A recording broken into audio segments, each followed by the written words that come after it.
Mga dapat gawin sa Holy Week, lalong-lalo na sa Huwebes Santo. So, ang Lenten season po kasi, minsan po, yung iba, ito na yung time nila para sila ay magbakasyon or sila ay nag-outing. Ngayon po, kung kayo ay nasa tahanan, hindi kayo nag-outing, nandyan lang kayo sa inyo, pwede nyong gawin ang ritual na ito, ilagay ninyo sa lamesa ninyo. Ngayon po, kung kayo ay nag-outing, bago ka mag-outing, magdala ka ng bagay na ito at iwan mo ito doon sa kung saang lugar ka man mag-outing. Para po, kung ano man yung energies na nasa area na napuntahan mo, sabagat kahit sabihin pa natin na sa inyo naman yung pinagbakasyonan ninyo may energies pa rin po sa area na yan. Kung minsan, sumasama sila sa inyo, pabalik. So, ito ang ilagay mo bago ka umuwi para po wala kang maging mga problema sa mga negative energies na maaaring sumama sa iyo. So, ritual ito para sa nasa tahanan lamang sa panahon ng Lenten season at ritual din para doon sa mga nag-outing. Sabagat ang iba po kasi, ito na yung panahon nila para magpahinga sila. So, para po makaiwas ka sa anumang uri ng kamalasan. Pagkagaling mo sa pagbabakasyon mo, ilagay mo ito sa area na pinagbakasyonan mo para hindi ka magkaroon ng iba't ibang uri ng kamalasan pagbalik mo sa tahanan mo. Kung mahilig ka sa ganitong mga video, huwag kalimutang mag-like, mag-subscribe, at i-share mo na rin para malaman ng iba ang kanilang mga swerte sa buhay.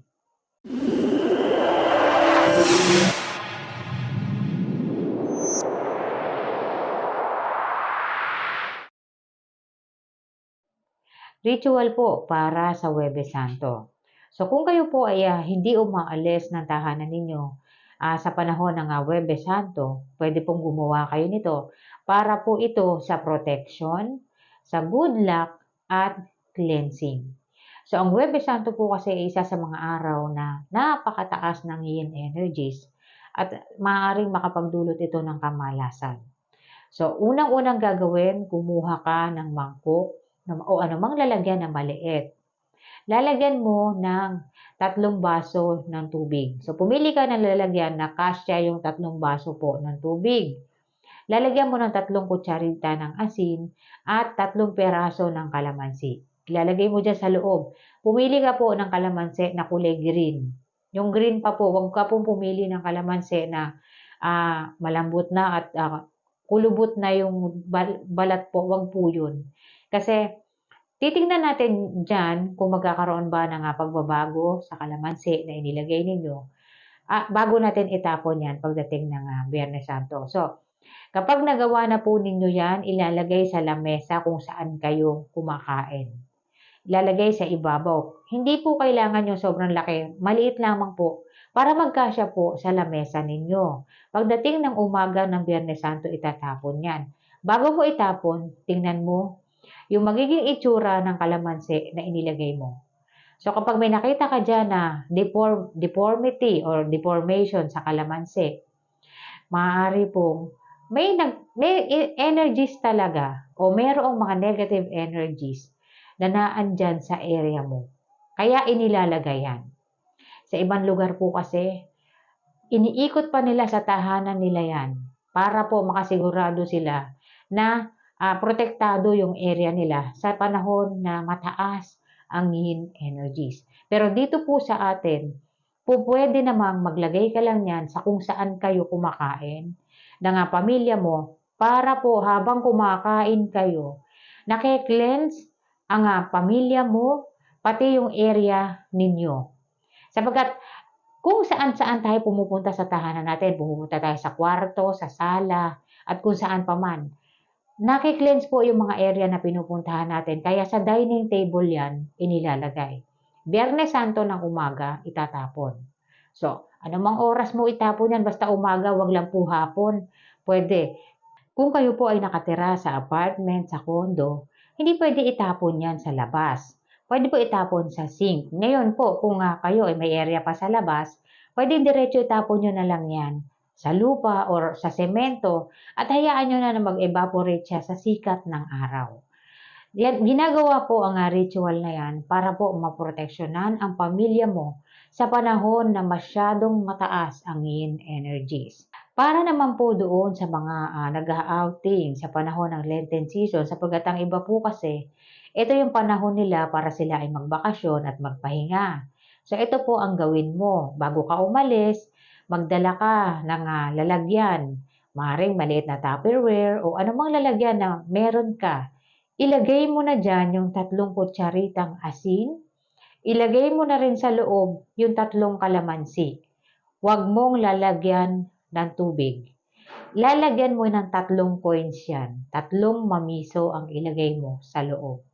Ngayon, kung saang area ka man pupunta at magbabakasyon kayo or mag-outing lang kayo ng 1 o 2 araw, iwan nyo yan doon. Maghanap ka ng sulok na pwede mong iwan yan doon. Tanggalan mo ng takip. Iwan mo po yan doon. Maaring magdulot yan ng good luck energies sa inyo. So, 3 kalamansi po ilalagay sa lalagyan. Kailangan po kapag bago kayo umalis, dapat po nakatakip yan. Hindi nyo po tatanggalan ng takip habang kayo ay pabiyahe pa lamang. Wag po. Dapat po may takip. Doon nyo lamang yan tatanggalan ng takip kapag aalis na kayo. So kung minsan po kasi yung iba, basta na lang sila naglalagay ng ritual nila, iniiwan sa area, hindi nila inaayos paggawa. Or ang iniisip nila ganun na lang yun, basta na lang iwanan doon. Hindi po ganun. Doon nyo na po tanggalan ng takip. At para po hindi sumama yung anumang mga energies na maaaring nandoon. So marami pong ritual na ginagawa, dumedepende tayo sa okasyon or sa kung ano man po yung kaganapan ng panahon. Doon natin ibinabase yung ritual natin para po hindi kayo malasin. Makauwi kayo ng maayos, ligtas at may good luck pa kayong nadala mula po sa pag-outing ninyo. So ito po yung mga ritual na ginagawa sa panahon na nagaganap ang Lenten season dahil may mga tao po talaga o karamihan sa atin talaga ang Lenten season ay panahon para sila ay magpahinga or magbakasyon. So para hindi ka magkaroon ng anumang uri ng negative energies, ito lamang po pwede mong gawin or isa ito sa mga po pwede mong gawin. Maaari itong makatulong para po makontra ang anumang uri ng negative energies. Kung may tanong po kayo, mag-comment lamang po kayo. Kapag yan po ay aking nabasa, yan po ay aking sasagutin. Maraming salamat po sa panonood at sa lahat po ng subscriber ko. Thank you po. At sa lahat ng bagong nag-subscribe, salamat po sa inyo.